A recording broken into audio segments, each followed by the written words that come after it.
Thank you very much, Lawrence, and all from the very beginning, Stephanie, Annalisa, Fiona, and thank you, Hazel, for providing the technology so that we can enjoy the gift of bandwidth at that level. So this is a very exciting exploration, I believe, that we are participating in. And so I want to do my best to stay in the center where actually everything is born out of, and say, so where are we going from here? What are we really liberating or setting free or allowing to increase in our experience of what Lynn McTaggart was exploring, which is that when people began to focus attention on providing or doing something for others, something remarkable happened for them over a period of a year where there were apparently radical transformational life changes and health changes, healing changes. So agency is about the willingness to be spiritually activated, isn't it? I love what has been brought this morning. It has spiritually activated my experience. And I now have the potential with you of, yes, bringing spiritual essences into our environment, the environment we're sharing together, and into the larger, the ripple effect that moves out into the world. But I want to raise the stakes a little bit, because that's what spiritual evolution calls for. Yes, we are here to uplift and bless our world, for sure, ongoing. But if our relationship with divine reality as above is allowed to continue to be amplified, come home within ourselves, shall we take another step? Shall we acknowledge that in essence, not only as above, so below, but as in the beginning, so now as well? I'm thinking of the beginning in terms of alpha and omega. In other words, the initiation of the creation of humanity, of man. We were created, yes, in the likeness of the Elohim. It wasn't an old man with a beard. It was the plurality of divine being focusing the will of the one so that there could be a populating of stewardship for planet Earth that had already been created. Part of the amazing project of the living solar system, something that we have lost consciousness of. What is the purpose of planet Earth, for example, in the family of planets and in the celestial larger context of the unfolding universe? So anyway, we are now at this stage where you could say we are in creative chaos in the world. Everything is being turned inside out, and there's a lot of evidence of rotting going on from the inside out. So perfect opportunity in the here and now to bring the superpowers and magic, the magical powers of new creation into this environment that we are sharing right now. And I would like to say the one level up is that we find ourselves right now, once again, with the call from the universal flow of what is unfolding here to once again create man in the image and likeness of who we truly are. We're not just here to maintain and in some way preserve civilization or humanity. We, as with Lynn McTaggart, are here to go one step further, do something for somebody else, but actually do what the Creator is doing, which is something for everybody right now, something for the whole of creation right now. So in attunement training, we speak of attunement as a keystone practice. It is the, you could say, the training to bring into the energy field and into one's engagements in the world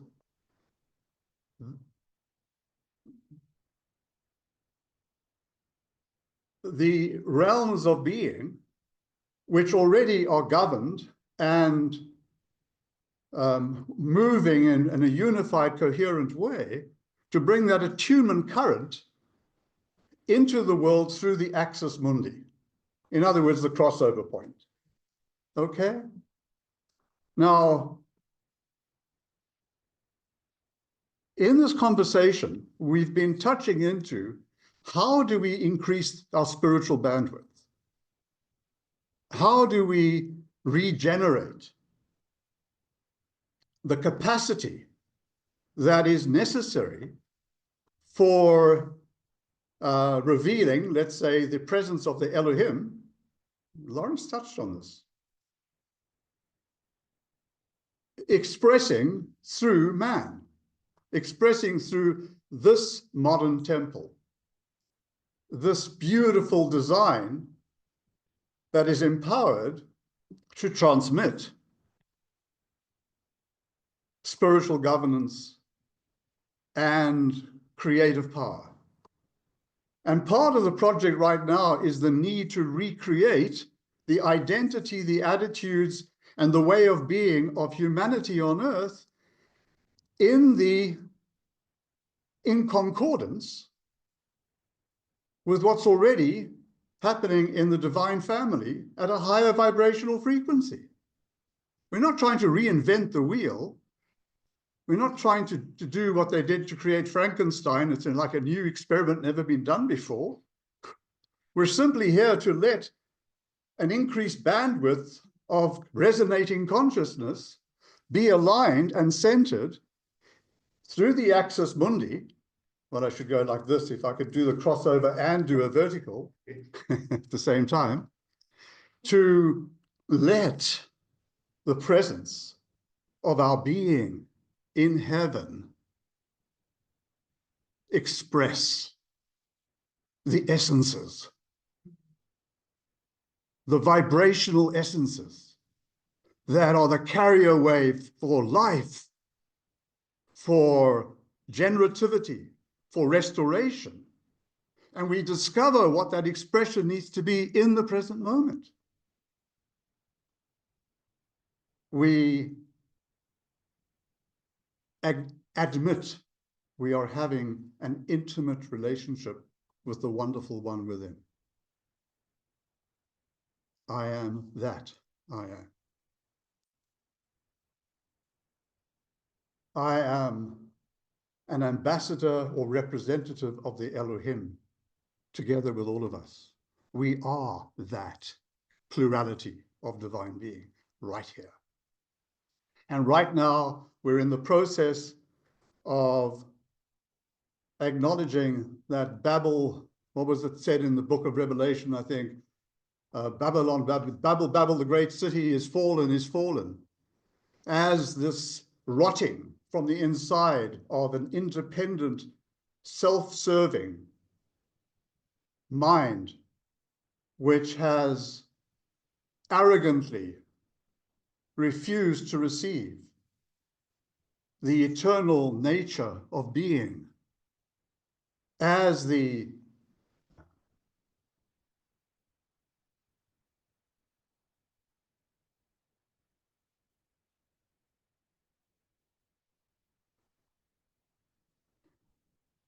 true home for all of life on this planet. And to let our soul resonate so deeply in our hearts and minds that we can't do anything else but let love come through our soul. because we are in service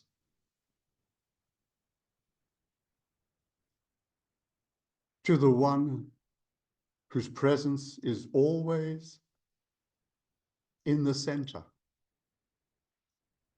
of our soul being, the same love, the same divine presence as it's always been, and in a sense always will be, because there's only one center. There's only one center for us all. And the spirit of that center is what Lynn MacTaggart was beginning to recognize. The spiritual activation requires a spiritual capacity. She said she realized and learned that it wasn't only the target of intention. Let's put an order into the universe, like at the restaurant. We'll put in our order and we'll get what we pray for, right? Or what we order from the kitchen. She said it wasn't that kind of transactional exercise. It was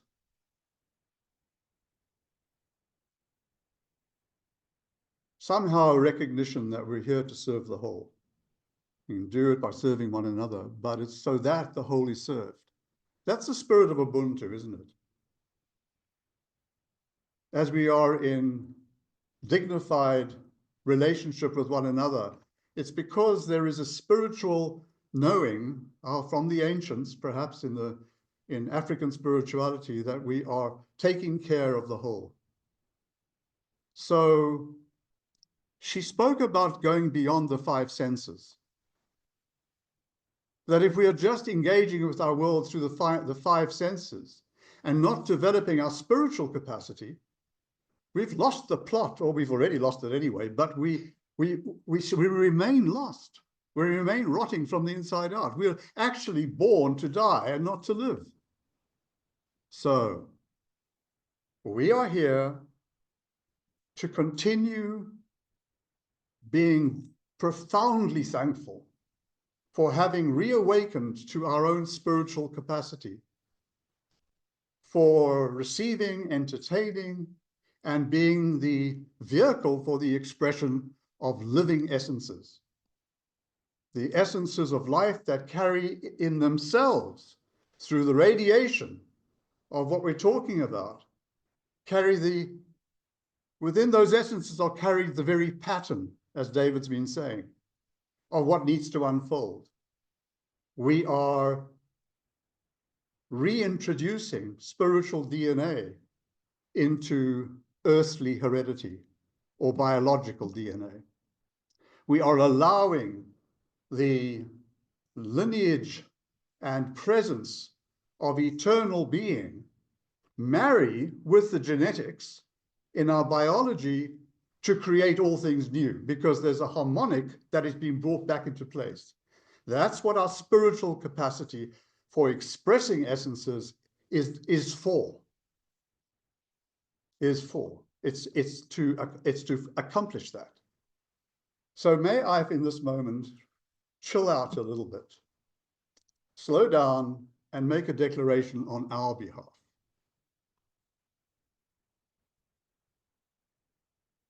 That from the center of our being,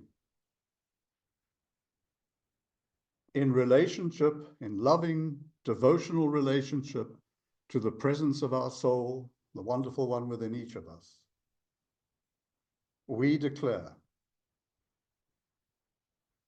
that together, each of us and together, we are here at least to acknowledge that we are at least co-creating, if we cannot quite swallow the pill of creating man once again, in the likeness of the original creation, which is in the likeness of the divine family of God.